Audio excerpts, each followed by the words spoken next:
मित्रों नमस्कार, मैं पंडित लाल बहादुर शुक्ला ज्योतिष केंद्र यूट्यूब चैनल के माध्यम से आप सभी मित्रों का हार्दिक स्वागत करता हूं। मित्रों, आज के हमारे शुक्ला ज्योतिष केंद्र यूट्यूब चैनल का ज्योतिष का विषय है साधारण पूजा या गृहस्थी जीवन में नवरात्र या किसी धार्मिक कृत्य के छोटे अनुष्ठान में या कैसे करें कलश की स्थापना और कैसे जलाएं अखंड ज्योत या साधारण ज्योत की बत्ती का किस तरीके से करें निर्माण, किस तरीके से बनाएं।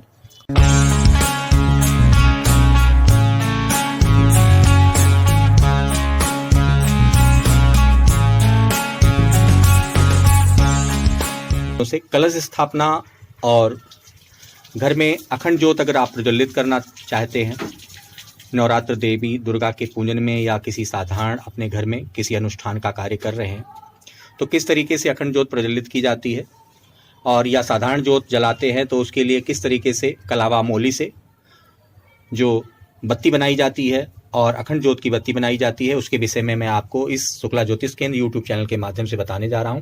सबसे पहले आप हमारी इस सामग्री को देखिए कि इस धार्मिक कृत्य के पूजन में कलश स्थापना और ज्योत में किन चीज़ों की आवश्यकता होती है। सबसे पहले आपको दिखाई दे रहा है, ये साथ में आप दुर्बा देखिए, ध्रुव जिसको बोलते हैं। ये चावल है, कलश, मिट्टी का कलश साथ में, और ये चावल वैसे धातु के भी कलश की स्थापना कर सकते हैं अर्थात पीतल के, लेकिन साधारण तौर से आप सबसे अच्छा है कि मिट्टी का पात्र सर्वोत्तम होता है। ये है पूर्ण पात्र जिसको बोलते हैं। पूर्ण पात्र रखने के लिए इस मिट्टी के ढक्कन में चावल भर दिया जाता है, साथ में जौ कलश के नीचे रखा जाता है जिसके ऊपर स्थापना की जाती है। ये कलश के अंदर कुछ द्रव्य आदि पैसे डाले जाते हैं और साथ में सुपारी डाली जाती है, ये भी हमने साथ में लिया है इस धार्मिक कृत्य के पूजन में। ये है नैवेद्य अर्थात गुड़, इसको रखिए। तिलक जिसको सिंदूर का तिलक है, उसके साथ चावल। ये पुष्प है मित्रों, ये पंचपल्लव, ये पंचपल्लव आम का पत्ता जिसको बोलते हैं। इसमें देखिएगा आप कि 5 पत्ते का पंचपल्लव है। वैसे पंचपल्लव में साधारण तौर से अगर धार्मिक कृत्य अनुष्ठान बड़ा करते हैं तो पंचपल्लव में आम का पत्ता, बरगद का पत्ता, पीपल का पत्ता, पाकड़ का पत्ता और गूलर का पत्ता, ये 5 पल्लों में युक्त बड़े अनुष्ठान में किया जाता है। या जब आप किसी पुरोहित या पंडित के द्वारा करवाते हैं तो पंचपल्लों में होता है, लेकिन ये साधारण गृहस्थी जीवन के लिए जो वैष्णव संप्रदाय के सनातनी धर्म के हैं, ये घर में आप पूजन कर सकते हैं। साथ में देखिए नारियल, नारियल पर कलावा इस तरीके से मोली अवश्य बांध लें या किसी वस्त्र को बांध लें, लेकिन कलावा अगर साधारण तौर से कलश का ये रखने के लिए इस पर कलावा का प्रयोग करें जिसको कहते हैं मोली का। साथ में गंगाजल देखिए, गंगाजल पास में रखें, पुष्प रखिए थोड़े। ये देसी घी देखिए, देसी घी पात्र में है। और ये ज्योत प्रज्वलित करने के लिए अखंड ज्योत को तो बड़ी होनी चाहिए, अगर छोटी साधारण तौर से नित्य कर्म पूजन के लिए अगर आप पूजन कर रहे हैं तो छोटी ज्योत का प्रयोग करें। इस तरीके से एक पात्र में जल, इन सब चीज़ों की सामग्रियों को आप देख लीजिए एक बार फिर से कि ये सामग्री आवश्यकता कलश स्थापना में लगती है, जो कि नवरात्र दुर्गा पूजन के प्रारंभ में कभी कभी साधारण तौर से हम गृहस्थी लोग सभी अपने स्वयं के तौर से पूजा करते हैं, लेकिन अज्ञानतावश या ना जानकारी होने की वजह से मन में बड़ा भ्रम रहता है कि किस तरीके से कलश स्थापना करें। इसी चीज़ को ध्यान रखते हुए मैंने शुक्ला ज्योतिष केंद्र यूट्यूब चैनल के माध्यम से आज इस कलश स्थापना की साधारण तौर से पूजा किस तरीके से करें और अखंड ज्योत की बत्ती किस तरीके से बनाएं, साधारण ज्योत की बत्ती जो मोली से बनाई जाती है जिससे अच्छी तरीके से प्रज्वलित हो किस तरीके से करें, उसके विषय में बताने जा रहा हूं।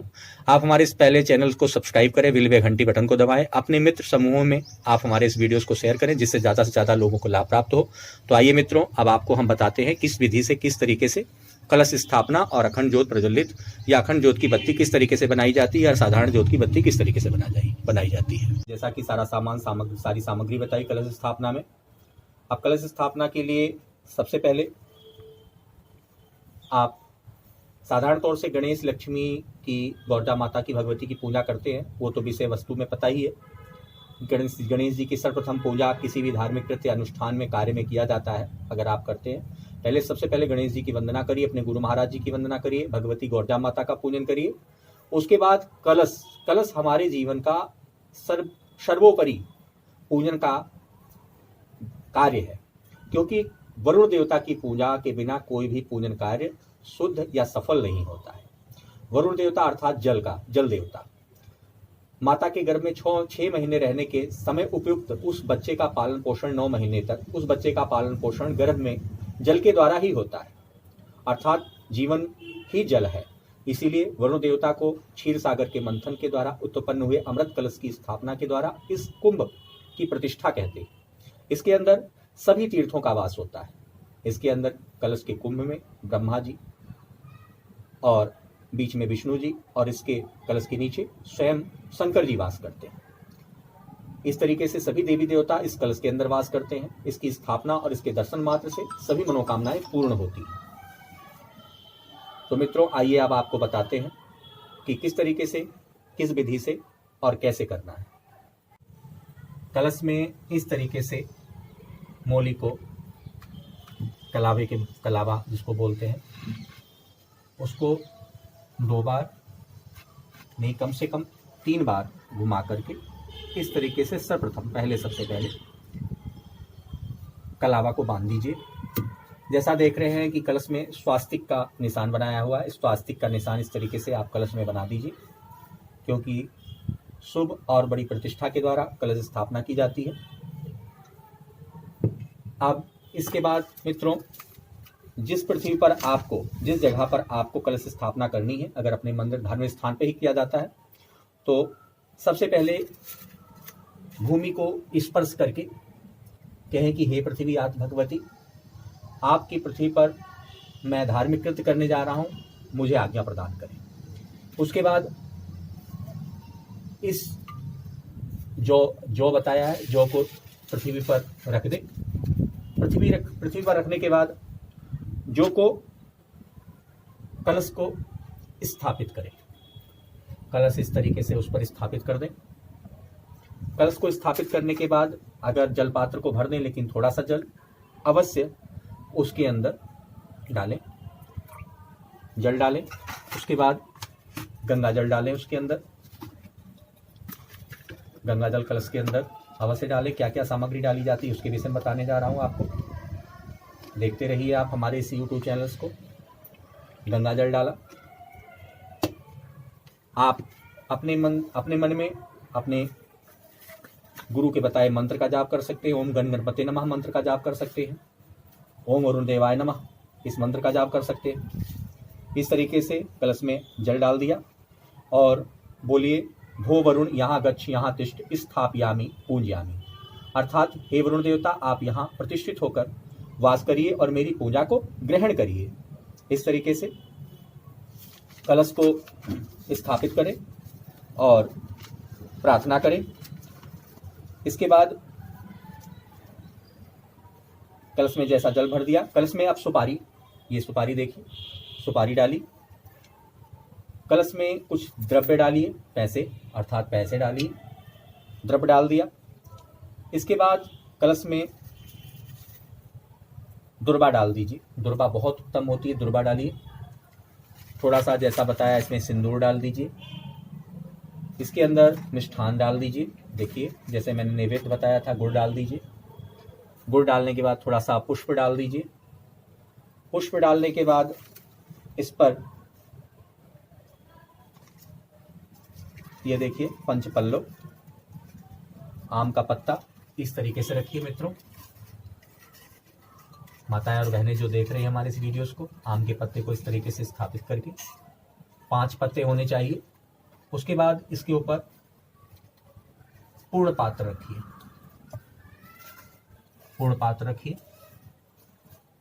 और पत्तों को इस तरीके से बाहर की तरफ, कमल का पुष्प जैसे खिलता है उस तरीके से बाहर की तरफ निकाल के रखिए। ये इस तरीके से हो गया कलश। कलश के रखने के बाद इस पर नारियल रखिए। नारियल इस तरीके से पूर्व और पश्चिम की तरफ दिशा की तरफ खड़ा होकर के, खड़ा नारियल कभी नहीं रखना चाहिए, और इस तरीके से नारियल को रखें। नारियल को रखने के बाद थोड़े से आप चावल लीजिए और पुष्प लीजिए, और पुष्प लेने के बाद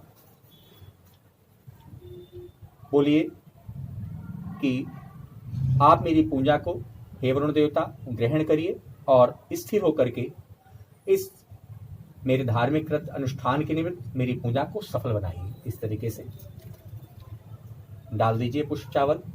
उसके बाद आपके घर में जो भी फूल, पुष्प, इत्यादि जो भी जिस तरीके से आप कहते हैं, जाकी रही भावना जैसी प्रभु देखी तीन मूरत ऐसी, जिस तरीके से आप फल, मिष्ठान,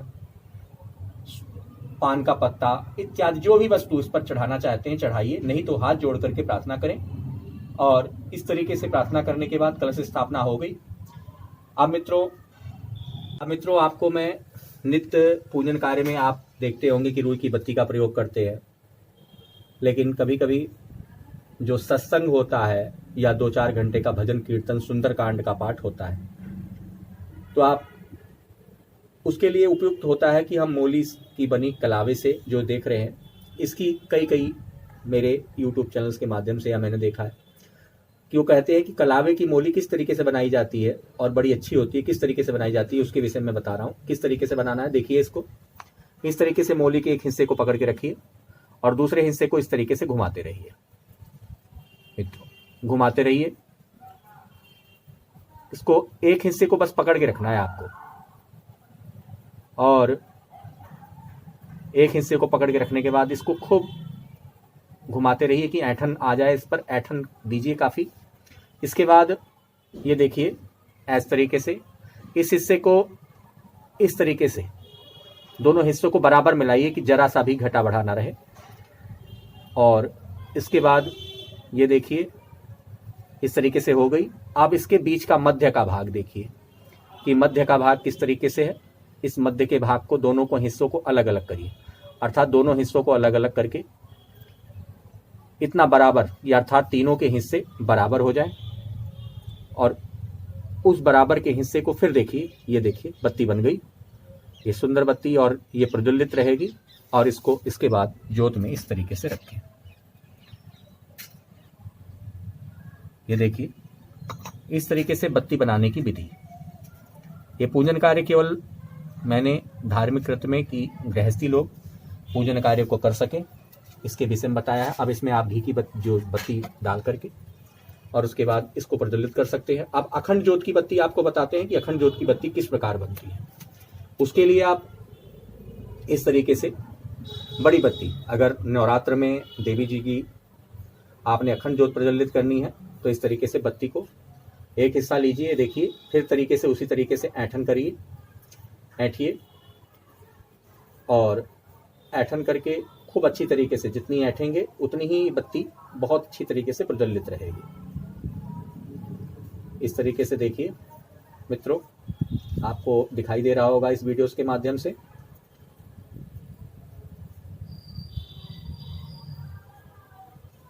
और इसको खूब ऐंठ लीजिए, क्योंकि ये बत्ती अखंड ज्योत है। अगर जितने दिन का आप अनुष्ठान कर रहे हैं, देवी दुर्गा जी की स्थापना जितने दिन की अष्टमी होगी, अष्टमी तक या नवमी तक अखंड ज्योत प्रज्वलित करेंगे।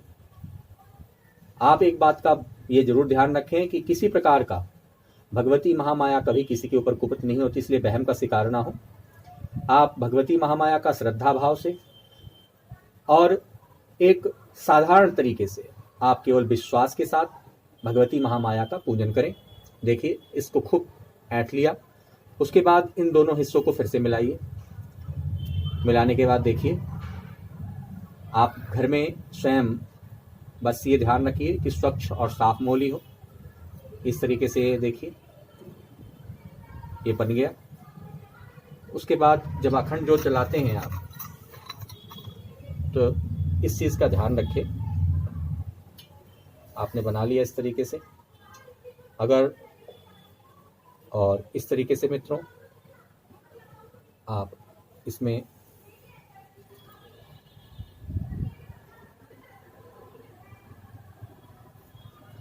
क्योंकि इसी तरफ से आपको डालना है, दूसरी तरफ से उपयुक्त नहीं है, क्योंकि दूसरी तरफ से अगर आप डालते हैं तो फिर जलना मुश्किल हो जाएगी। इसलिए उपयुक्त है कि इसकी तरफ से ही डालिए थोड़ी।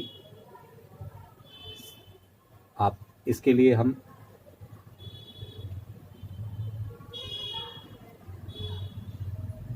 कि थोड़ा कठिनाई से जाएगी, लेकिन अभी इसको हम इसके अंदर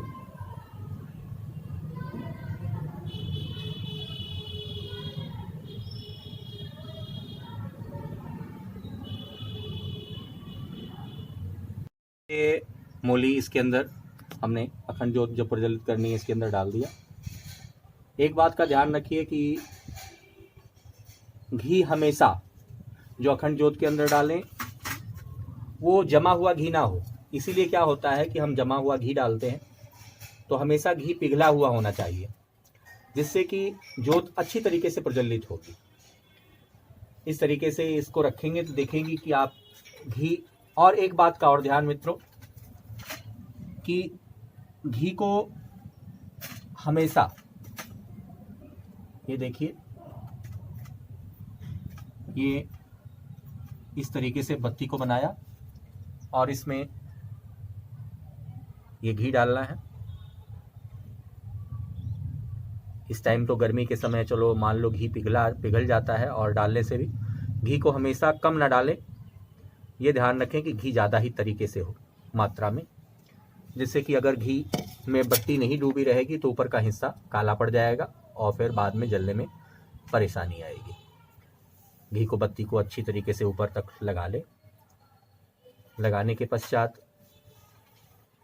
इस तरीके से नीचे थोड़े से पुष्प रखकर, चावल रखकर, ज्योत को अगर पृथ्वी पर रख रहे हैं तो इस तरीके से जमीन पर देखिए, इस तरीके से पुष्प चावल के ऊपर प्रतिष्ठा करिए। और प्रतिष्ठा करने के बाद इसमें कलावा बांधे। इस तरीके से कलावा बांध दे। ये देखिए मौली बांध दिया। और एक इसके लिए अब इस तरीके से मित्रों ज्योत को इस तरीके से प्रज्वलित कर दे। प्रज्वलित ओम जयंती मंगला काली भद्रकालिनी कापालिनी दुर्गा क्षमा धात्री स्वाधा स्वाहा नमस्तुते। इस तरीके से ज्योत को प्रज्वलित करें। देखिए ज्योत प्रज्वलित करके भगवती को नमस्कार करें। नमस्कार करने के बाद जल इस तरीके से हाथ पर जल ले। और जल लेने के बाद, क्योंकि कहते हैं कि ज्योत प्रज्वलित होने के बाद जल का आचमन अवश्य करना चाहिए। इस तरीके से जल को घुमा करके हाथ जोड़ें कि हे भगवती महामाया, आप हमारे घर में शक्ति के रूप में प्रतिष्ठित होकर, लक्ष्मी